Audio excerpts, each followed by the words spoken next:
Assalamualaikum warahmatullahi wabarakatuh. Kita lanjutkan mata kuliah dasar pemrograman pertemuan ke-14. Hari ini kita akan membahas tentang matriks. Materi ini merupakan kelanjutan dari materi sebelumnya, yaitu array ya. Di sini matriks itu adalah penerapan array dua dimensi. Di sini ada sedikit contoh ya atau kasus. Ada dua buah matriks dengan ukuran ordo 2 kali 2 dengan nilai yang sudah tertera di sini ya. Kemudian ada juga matriks yang ke B. Kemudian ini adalah contoh deklarasi menggunakan C++ ya. Nah, kemudian tujuannya kita jumlahkan dan kita kalikan. Ini sudah ada hasilnya. Nanti kita akan telusuri prosesnya. Untuk penjumlahan matriks di sini prosesnya ya A kali B, matriks A dengan matriks B dengan masing-masing ordo 2 kali 2 itu matriks C atau matriks hasil I itu baris, J itu kolom ya, didapat dari A baris kolom plus B baris kolom. Jadi langsung dijumlahkan satu-satu gini. Nah, gini ya nanti. Sehingga didapat matriks C 1,1 dan seterusnya ya didapat dari proses yang di sebelah kanan ini ya. Kemudian ini proses penjumlahannya dari dua matriks yang tadi ya detailnya. Jadi untuk mendapatkan hasil ini tuh prosesnya ini ya 3 tambah 6 ya, kemudian 2 tambah 5, 3 tambah 4, 4 tambah 2. Sehingga seperti ini dijumlahkan hasilnya 9 dan seterusnya. Kemudian untuk dengan logaritm ini saya contohkan screenshot-nya saja. Sini saya butuh dua deklarasi variabel, dua jenis ya. Masing-masing yang variabel biasa di sini baris, kolom dan n dengan tipe integer, bukan array. Kemudian variabel A, matriks B, matriks C, array dengan tipe integer dengan ordo atau ukuran array-nya 2 kali 2. Kemudian di sini untuk prosesnya di sini flowchart-nya pertama adalah saya menggunakan variabel n yang saya isi harga awalnya 0. Kemudian di sini ada dua looping ya. Looping yang pertama adalah looping untuk baris 0 to 1. Ini 0 to 1 mengapa? Karena tadi ordonya hanya 2 kali 2, 2 baris 2 kolom ya. Jadi 0, 1 karena array itu dimulai dari 0. Kemudian di dalam baris itu ada looping lagi yang namanya kolom ya, 0 to 1 juga. Jadi ada 2 baris 2 kolom. Di satu barisnya ada 2 kolom maksudnya. Kemudian di dalamnya kolom itu, looping kolom itu ada saya memberikan output matriks ya. Hanya keterangan ya, indeksnya itu sampai nilainya itu biar tahu indeksnya ke berapa. Kemudian input matriksnya. Di sini menggunakan n karena di logaritm itu tidak bisa langsung menuliskan dua dimensi ya. Jadi hanya untuk satu dimensi. Dan ini seakali dengan menggunakan n tadi. N ini akan mengikuti banyaknya looping ya, sehingga tidak ada batasan untuk n. Cuma ada batasan untuk kolom dan nanti kolom itu terbatas dengan baris.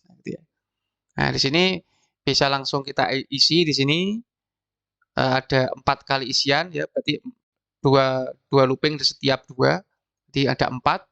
Kemudian untuk menampilkannya sama ini ya bentuk loopingnya di sini tinggal diganti outputnya itu yang sudah saya masukkan di sebelumnya. Kita uji, kita tampilkan. Ini sudah sesuai dengan yang saya entry sebelumnya. Kemudian untuk matriks B sama ya, tinggal diganti nama matriksnya saja. Saya juga sudah isi dan sudah sesuai dengan yang saya inputkan. Kemudian untuk penjumlahnya di sini hanya diganti ini ya. Matriks C didapat dari matriks A plus kali B dengan indeksnya masing-masing n yang tadi sudah saya jelaskan sama. Kemudian untuk menampilkannya di sini kita tinggal kasih ini ya output matriks yang tadi sudah diproses di perhitungan penjumlahan sehingga hasilnya seperti ini. Kemudian untuk codingnya di sini codingnya sudah saya tulis di awal. Di sini saya menggunakan dua prosedur jumlah dan tampil. Ya, jumlah ini fungsinya untuk prosedur untuk menjumlahkan kedua matriks tersebut ya. Sama ini kodenya dengan yang tadi. eh, I itu baris ya, J itu kolom, kemudian hasil itu yang matrik C tadi. Kemudian di sini langsung dijumlahkan. Kalau pakai C++ bisa langsung seperti ini ya, jadi tidak pakai N kayak di flowchart, di logarithm tadi. Kemudian untuk tampil ini berarti untuk menampilkan matriknya, entah itu matrik 1, matrik 2, atau hasilnya. Jadi ini bebas ya, mau menampilkan matrik yang mana. Kemudian di main-nya, di sini sudah saya deklarasikan ada 2 matrik dengan isinya juga, kemudian ada matrik juga untuk hasil.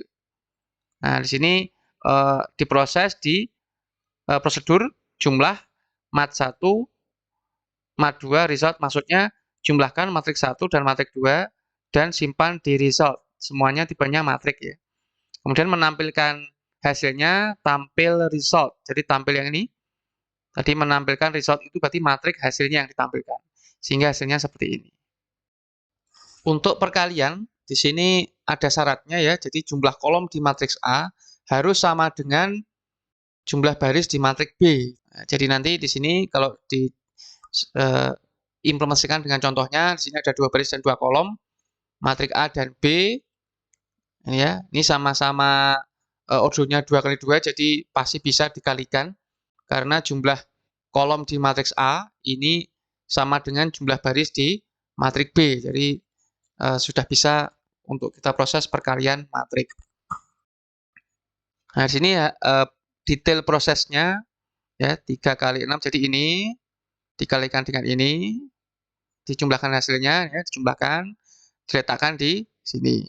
Kemudian untuk berikutnya ini dikalikan dengan 5 dan 2 ya, dijumlahkan hasilnya ditaruh di sebelah sini dan seterusnya.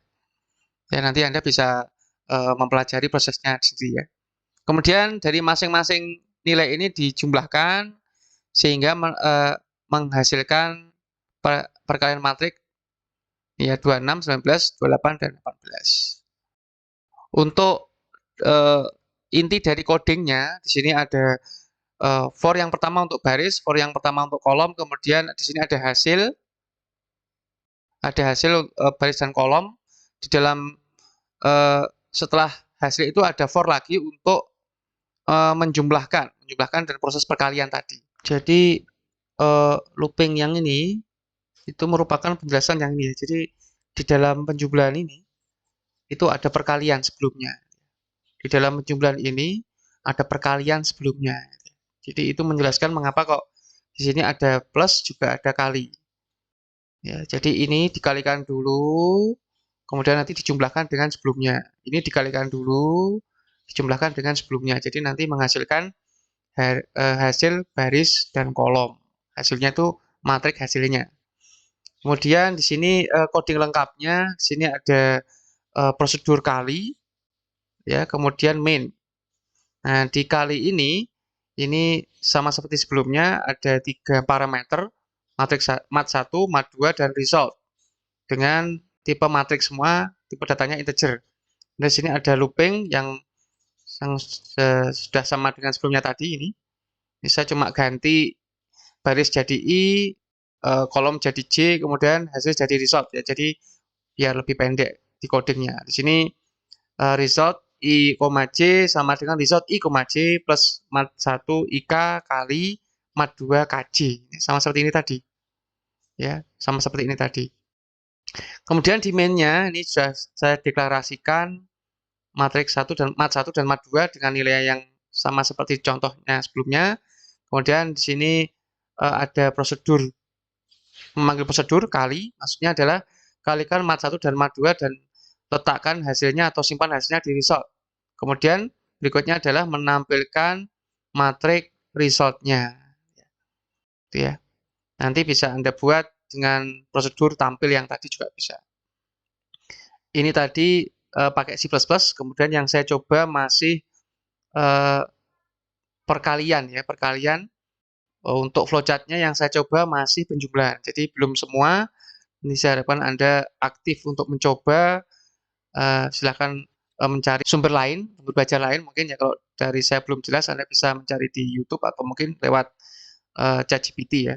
Bagaimana menulis coding untuk matriks, entah itu penjumlahan atau perkalian, karena nanti bentuknya flowchart ini bisa beda-beda ya sesuai dengan alur pemikiran yang programmernya. Itu yang bisa saya sampaikan untuk materi hari ini, teori dan praktikumnya untuk dasar pemrograman teman ke-14 tentang matrik ya. Semoga bisa dipahami. Saya Christian. Assalamualaikum warahmatullahi wabarakatuh.